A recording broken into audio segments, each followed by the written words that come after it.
आप सभी का स्वागत है एक बार फिर आज करंट अफेयर में। और आज हम डेली करंट अफेयर के सेशन की बात करेंगे गुरु ज्ञान अड्डा ऑनलाइन स्टडी पॉइंट पर बाय नीरज सर।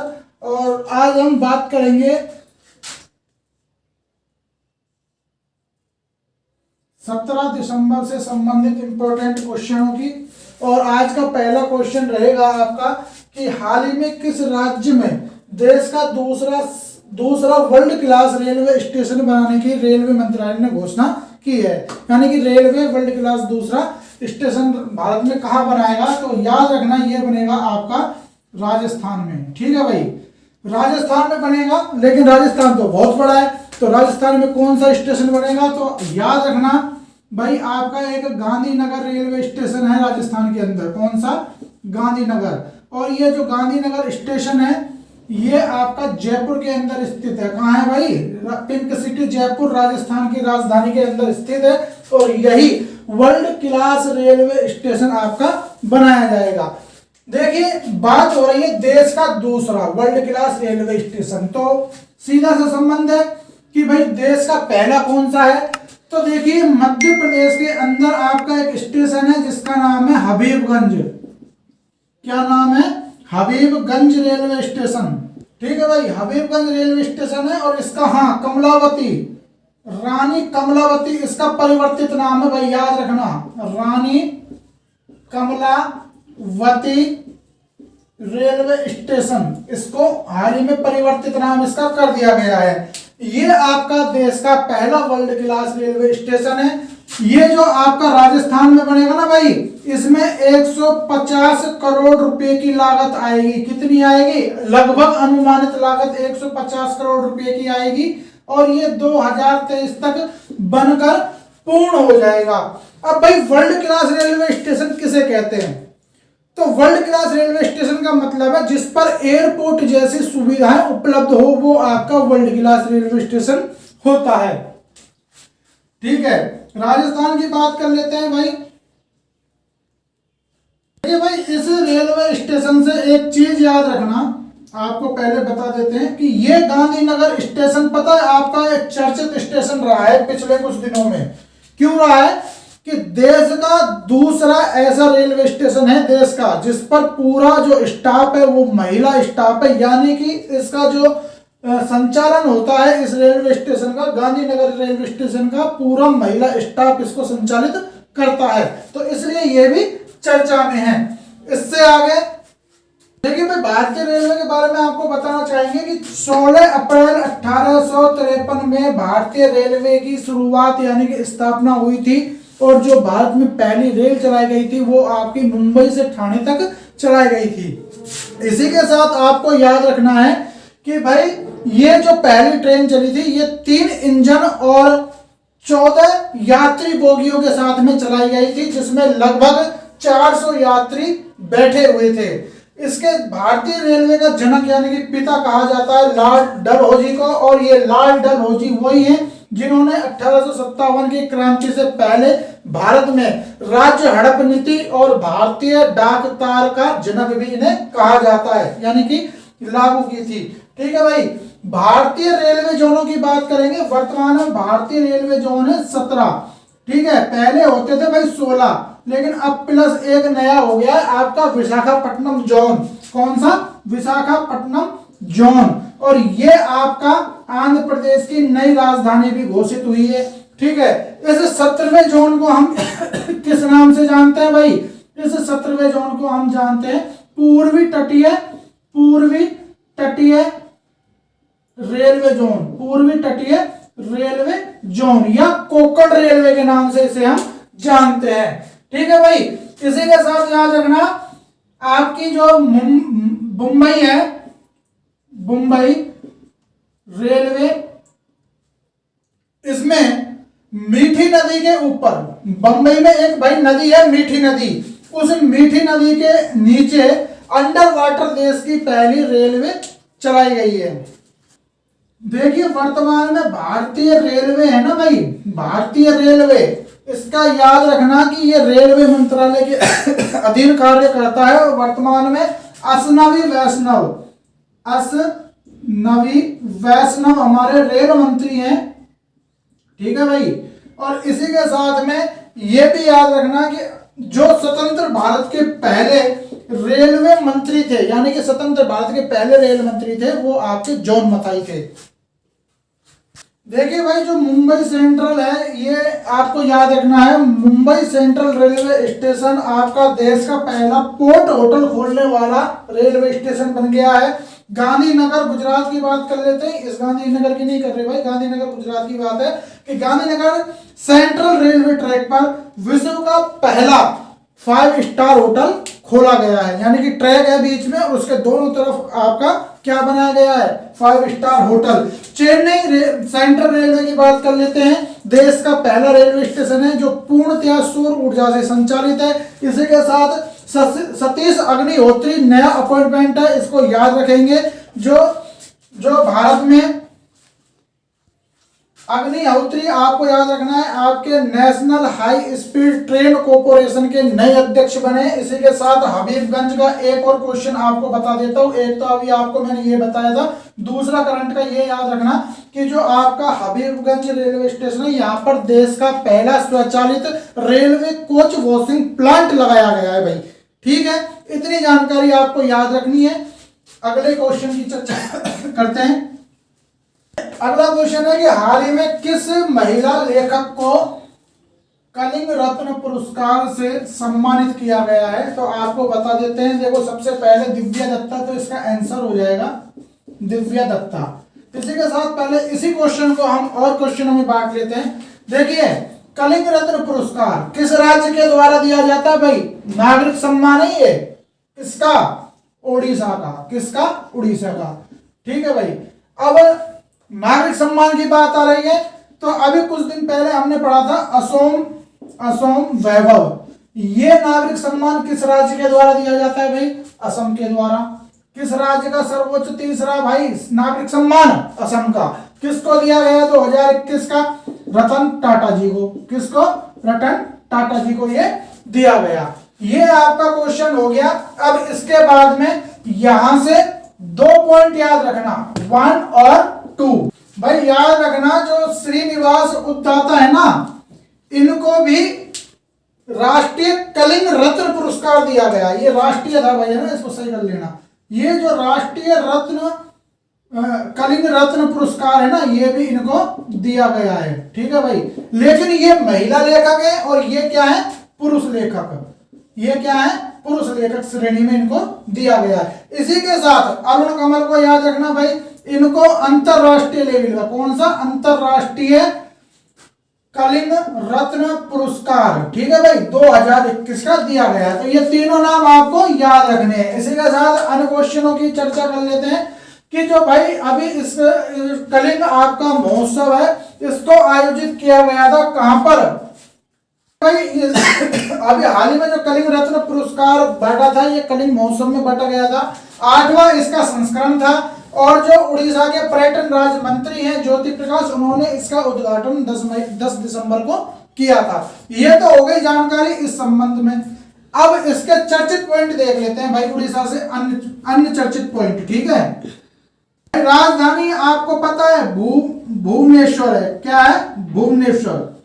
उड़ीसा की राजधानी भुवनेश्वर है। यहां से 3 क्वेश्चन हम देखेंगे स्टैटिक्स के।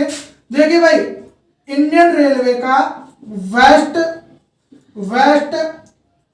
एनर्जी प्लांट, ये आपका भुवनेश्वर में स्थापित किया गया था कुछ समय पहले। एक लिंग राज मंदिर, कौन सा मंदिर भाई?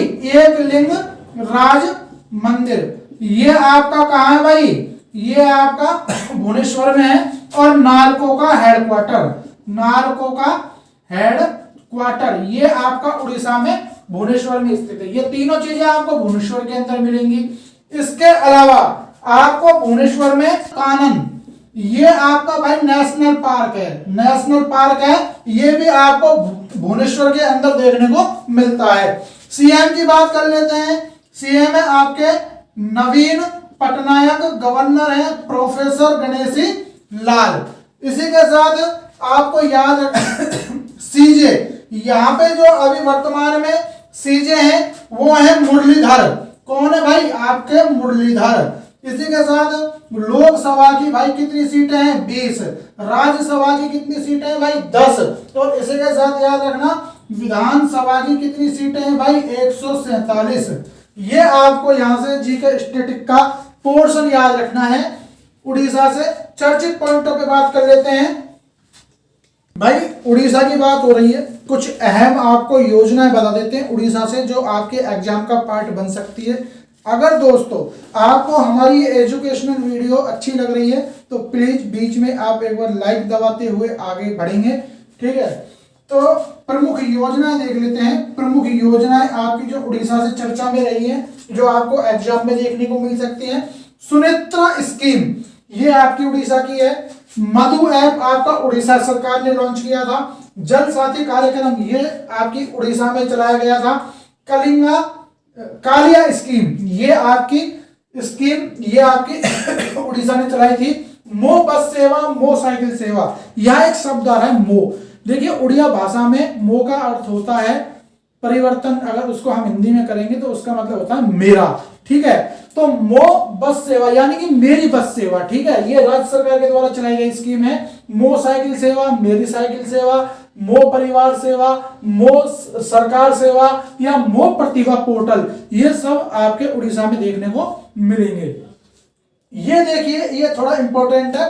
मो प्रतिभा पोर्टल ये लॉन्च किया गया था कोविड जब चल रहा था और संपूर्ण जब भारत में लॉकडाउन था उस समय एक सांस्कृतिक प्रतियोगिता पोर्टल था जिसमें जो उड़ीसा के विद्यार्थी हैं वो इसमें भाग ले सकते थे, ठीक है भाई। इसी के साथ कुछ चर्चित खेलों की बात कर लेते हैं उड़ीसा से। तो आगामी विश्व कप जो हॉकी चैंपियनशिप है कौन सी?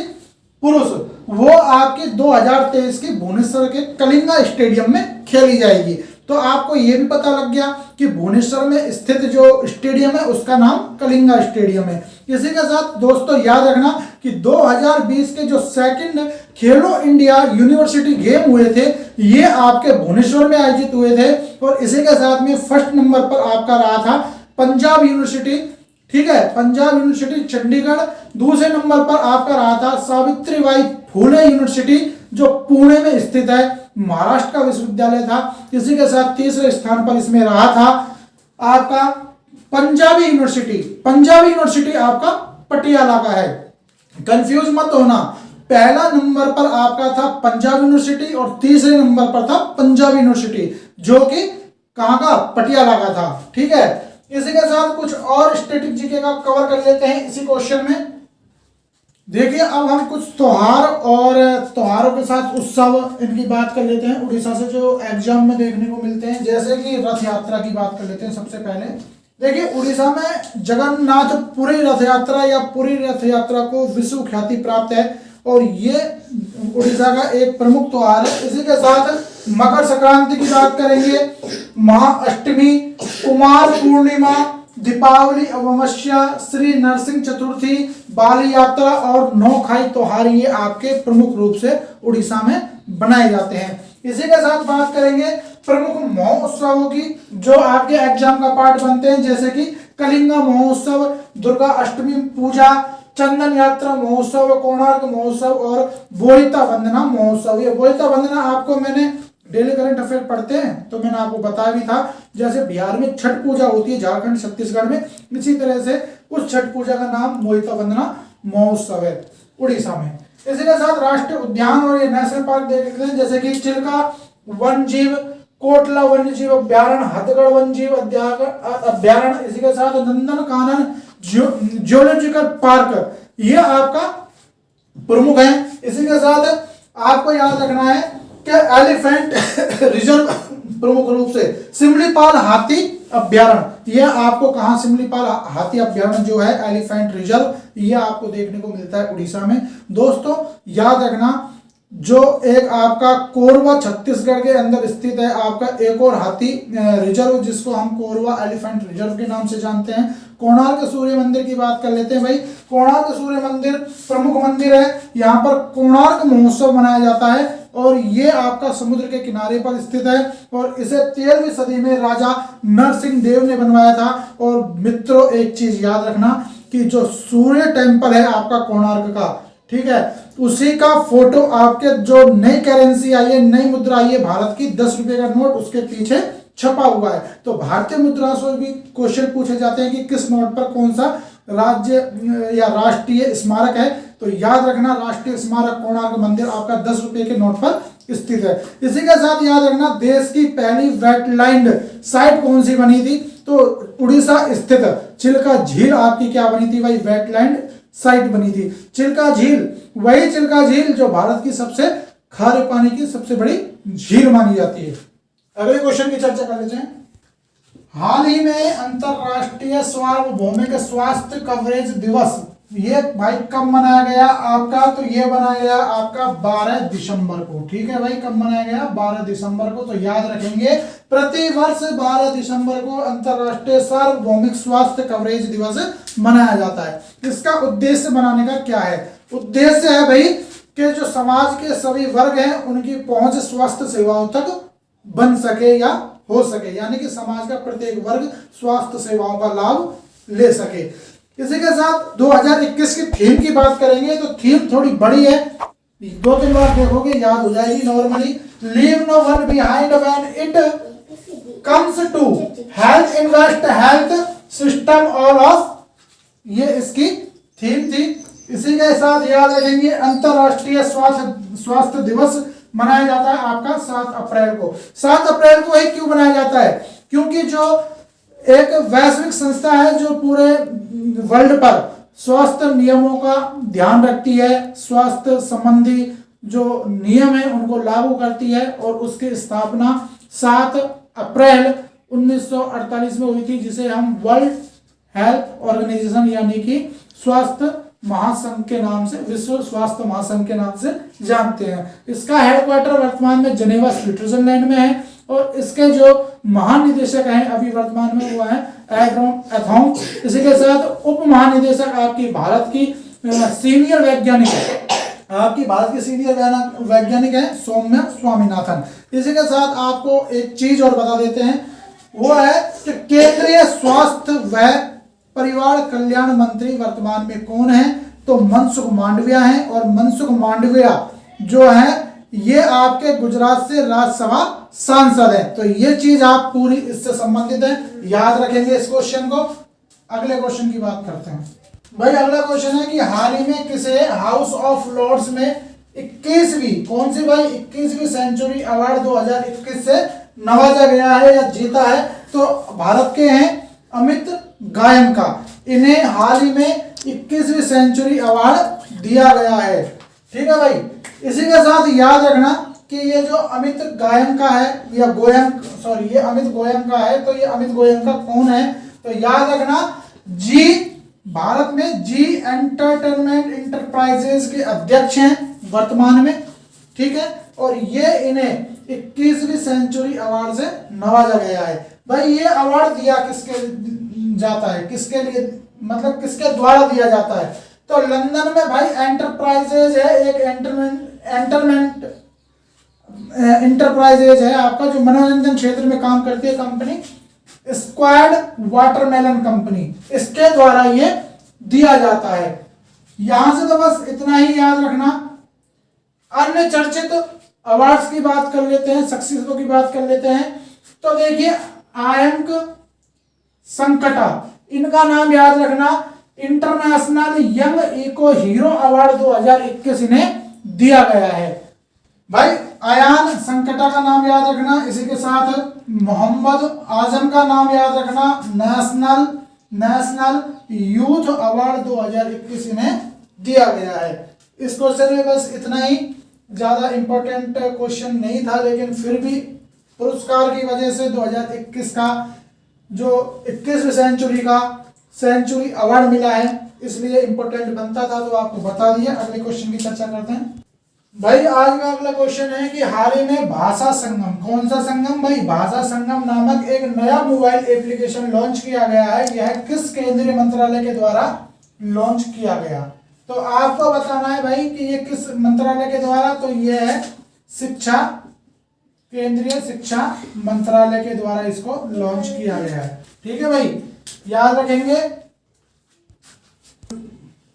बोल दिया ना मैंने। ऐप के बारे में देख लेते हैं, इस ऐप में क्या है।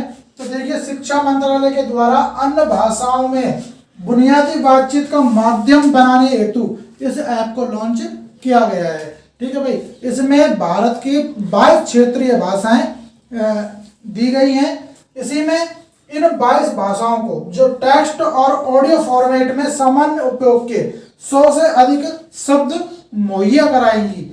यानी कि ये जो ऐप है इसमें 22 क्षेत्रीय भारतीय भाषाओं को शामिल किया गया है, जिसमें 100 से अधिक जो वाक्य हैं वो बुनियादी भाषा के आधार पर रखे गए हैं, जो कि बातचीत का माध्यम बनेंगे। यानी कि आप पंजाबी हैं और आप केरल या कन्नड़ में किसी से बात कर रहे हैं, तो उस दोनों भाषाओं के जो 100 शब्द हैं मिलते जुलते, उनको माध्यम बनाया गया है। इस तरीके से इसमें बातचीत का माध्यम इन्हें बनाया गया है। इसमें याद रखिएगा कि इसका उद्देश्य क्या है। तो इसका उद्देश्य है भाई, एक भारत श्रेष्ठ भारत के विचार को बढ़ावा देना। ठीक है, आपके लिए आज का कमेंट क्वेश्चन रहेगा कि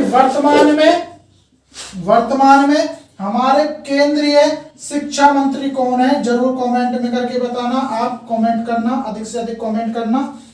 अगले क्वेश्चन की तरफ चलते हैं। देखिए भाई, आज का अगला क्वेश्चन है कि हाल ही में किस भारतीय गणितज्ञ को, किसकी बात हो रही है भाई, भारतीय गणितज्ञ की बात हो रही है जिन्हें सुप्रीम फोयस पुरस्कार से सम्मानित किया गया है। तो इनका नाम है निखिल श्रीवास्तव। क्या नाम है भाई? निखिल श्रीवास्तव।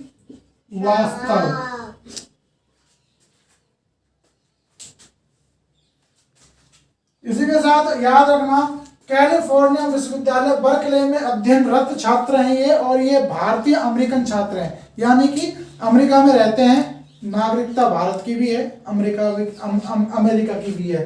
तो ये अमेरिकन भारतीय हैं और ये कैलिफोर्निया के बर्कले में अध्ययनरत हैं। यह पुरस्कार इन्हें एडम मार्कस और डैनियल स्पिनियल के साथ दिया गया है। क्यों दिया गया है?